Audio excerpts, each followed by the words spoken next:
right? Eleanor Yeah. Goold. I'm so sorry. I always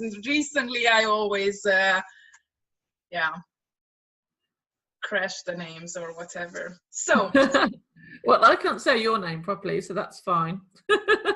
okay, but then, yeah, your name is much easier to pronounce than my name. So, Eleanor Goold from Utterly Compelling Academy, right?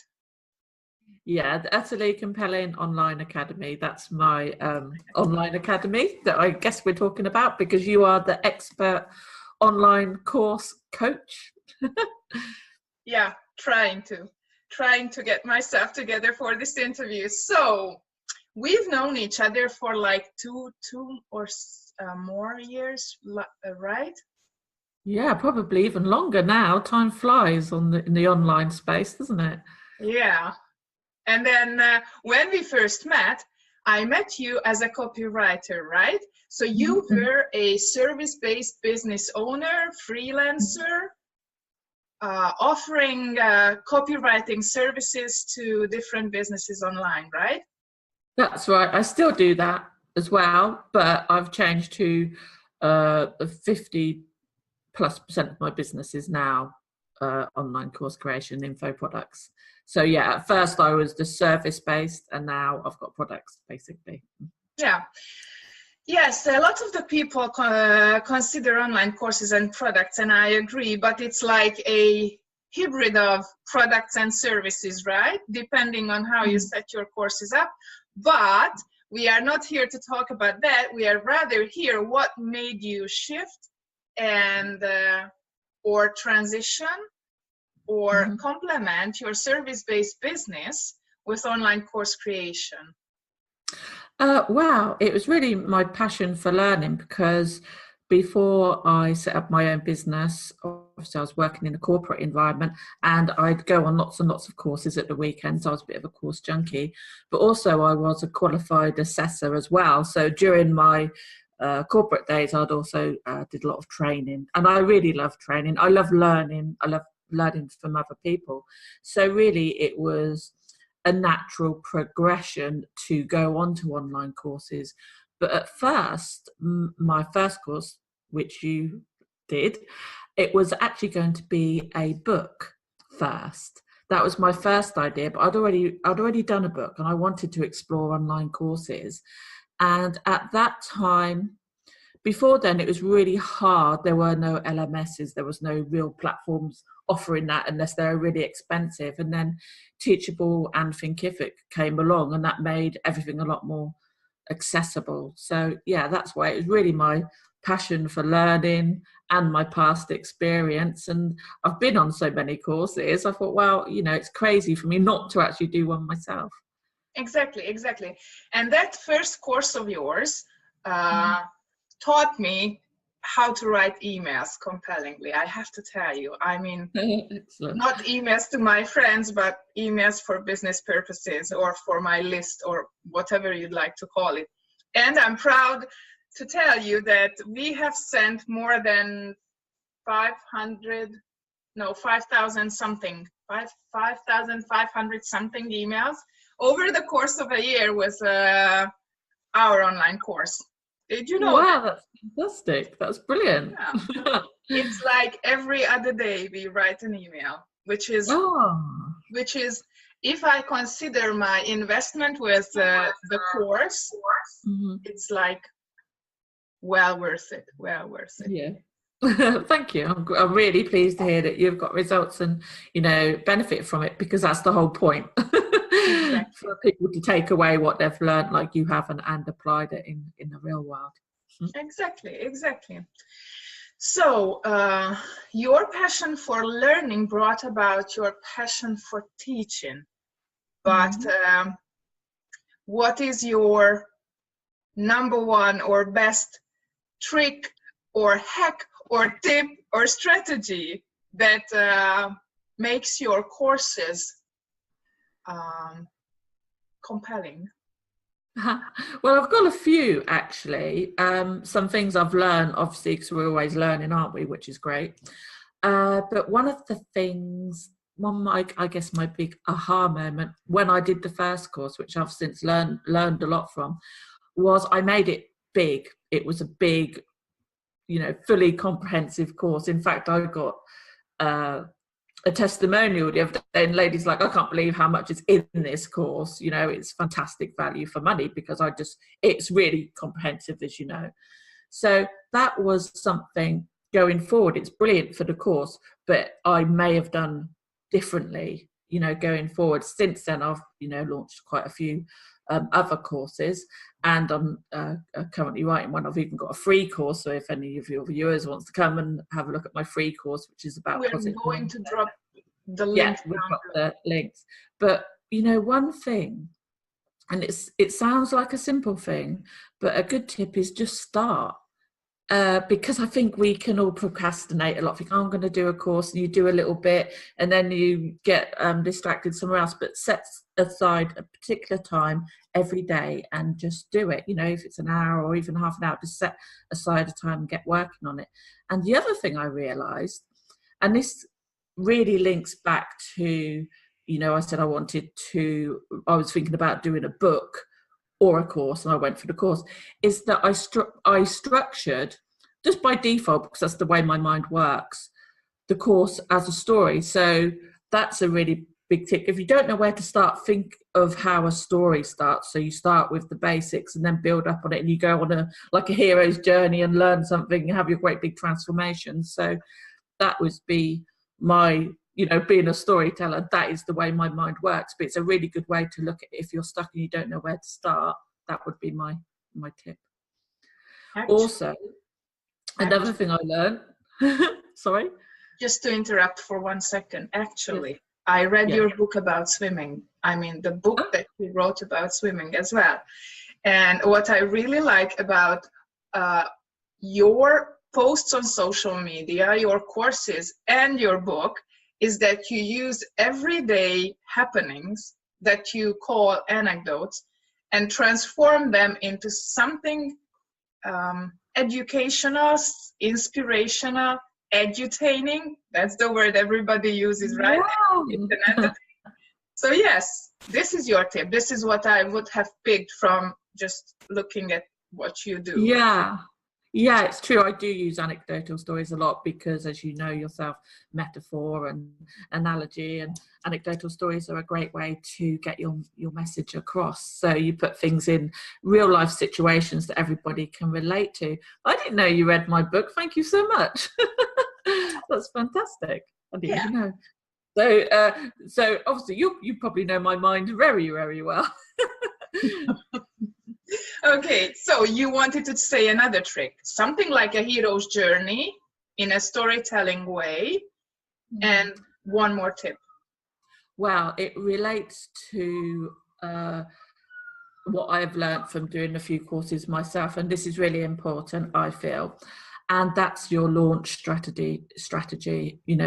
I didn't, my first course, I was new to it. And although it went really well, if going back, I'd have done differently. And a good strategy that I'm going to do for my next course, and it sounds crazy, it sounds completely counterintuitive, is to write the sales page first and do it that way. Because then when you're releasing a few modules and people are signing up already, you get to the course that evolves with you. So I'm going to do that on my next one, or that's the idea. I'm definitely going to write the sales page first, because I think it's a much better idea and have a more structured launch. So, exactly. Yeah. I like to call it the pre-launch formula, whatever people call it out there. The important part that I would add is that you have an outline. So you don't have the content ready, but you have the outline of the course ready. And based on the outline, you create the sales page. This is how I would do, because then you have the frameworks, you just have to fill it in. So that is exactly, it's a brilliant tip. Because I found when I'm putting together a course, I'll have the structure in my head, to start, middle, finish. I know what's going in it, more or less. but little things change. So I'll be writing the course or developing it, and then I think, you know what, I could add this in here, you know, move it about. But it's the same structure, but as you're getting that feedback also from people, you think, oh, I can teach that as well. Because I don't think even when people are writing stories, authors writing books, they have the characters, don't they? They have the plot, but that evolves really. So it's very much like that. And on the other, from the student's perspective, if you have an outline and you communicate it on your sales page, that creates the expectation within the student, I mean, the gonna be student, what he's getting on the other end doing the course. But obviously, from a teacher's perspective, we have a much broader perspective, and probably we don't see how detailed we can go with the given topic, right? So this could also add to it. Yeah, absolutely. Add to the depth and really chunk down on your audience's needs, because it can be easy to put a course together and put it the way you want it, with all the things that are important to you, rather than thinking about you know, your students. So yeah, that's a really fantastic point. But I love all your tips you give away on Instagram, on your Instagram stories.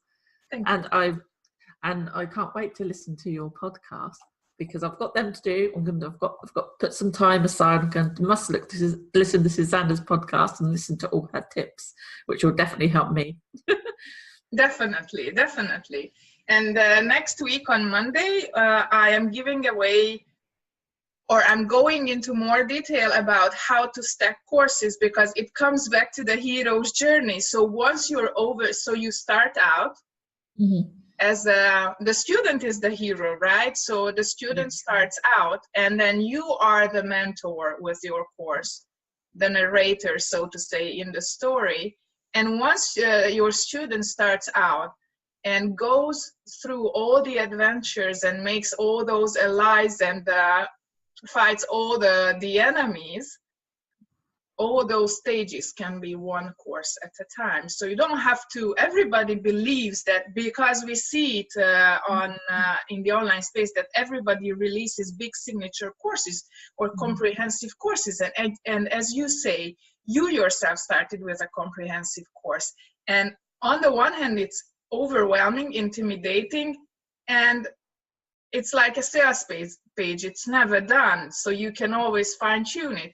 But if you stack courses, I like to call them micro commitments. So if you give your students micro commitments, then they can progress much easily than having to commit to like a lifetime, whatever, you know. Yeah, I agree with that, because I could easily have made, and I still might do this, a storytelling course, which then feeds into the email copywriting course. There's also many different elements that I could make into, you know, these micro courses that you rightly say. The only one I didn't really do that with, my next course was a LinkedIn content creator course, and that's really short, not, well, a lot shorter than the other one, but it's so packed with all the things you have to do, so it goes through it step by step. But my latest one, the Utterly Compelling Freelancer, actually takes you through the journey of a freelancer. So that is very much the hero's journey of all the things you need to have on board before you go out into the world. So yeah, it's a good analogy. Exactly. So what is one thing that you would do differently if you started now? So with the knowledge that you have now, I wouldn't have made the first course so big, and I would have, as I said earlier, started with the sales page first. Definitely, I think that's they are the two takeaways that would have made the biggest impact and would have probably made my life easier. However, as it happened, everything did turn out okay. So, but you know, I think it's in the online space. Obviously, you've got your expertise in teaching in online courses, but things change so quickly, and people tend, and it's easy to do, to get carried away with the latest thing. And so I would say, try not to do that, because there is no one way that is the right way. You've got to test what works for you and your audience. So, yeah. Yeah, exactly. So, key takeaways, quickly recapping it. Start small, but start, and book out time on your calendar. Mm-hmm. Think of it as a story or as a hero's journey. Mm-hmm. That is your advice. I would rather use empathy mapping, but as you say, there is no one way of creating courses or academies, that is for sure. And for that to happen, first, you need to create the sales page or the outline so that your students' needs can be met more easily on the back end during the course. Mm-hmm. And my last question, how do you like the transition? So you say now it's 50-50 of your business revenue. How do you like this split experience of serving people, like giving away your expertise in a course format, or working as a freelancer or copywriter? Well, I'm not particularly a freelancer because I have my own business. I prefer to say I'm a small business owner who copywrites. So okay, I'm sorry. No, it's fine. I'm just, I am a freelancer. I mean, what is a freelancer? But what I really like about online courses and how it really dovetails into my business is that I also do coaching. So you have 3 ways of working with me. We can either do a done for you thing, or I can coach you with my knowledge, or you can take a course and do it yourself. You'll still have me as a support, but it's more something you can do without me being there all the time. But some people like that accountability. So a lot of my coaching clients like the accountability of me being there and taking them through. Other people are fine, just no, let me get on with it. And, so I'm trying to cover all those areas, and it makes for a really rich and rewarding task for me as well. So I'm always learning from other people. So I like that kind of trinity that's going on there. Thank you so much. You're it's welcome. Always so good to catch up with you. And you likewise, and I'm really looking forward to learning more from you, the expert in online course creation. Thank you. And the other thing was, as I mentioned earlier, I do have a free course. So if anybody wants to learn how to have a super positive mindset, I've got a mindset course that will help them. So I think mindset is more important than the expertise you have when you create anything. Yeah, it is. It is super important. And as small business owners and freelancers, sometimes we can forget to nurture that, our mindset and our wellness. It's easy, you can be in, course creation. You're sat in front of a screen a lot of the time, and working for other people, you forget to nourish yourself in those important bits and not realize that by not doing that, that's detrimental to your work and creations and clients. So yeah, it's really super important. I agree. I totally agree. So Eleanor Goold, thank you for being here. All the links will be down below. And if you have any further questions, put them down. We'd be thrilled to answer them. And see you next time with another mystery guest. Thank you. Bye.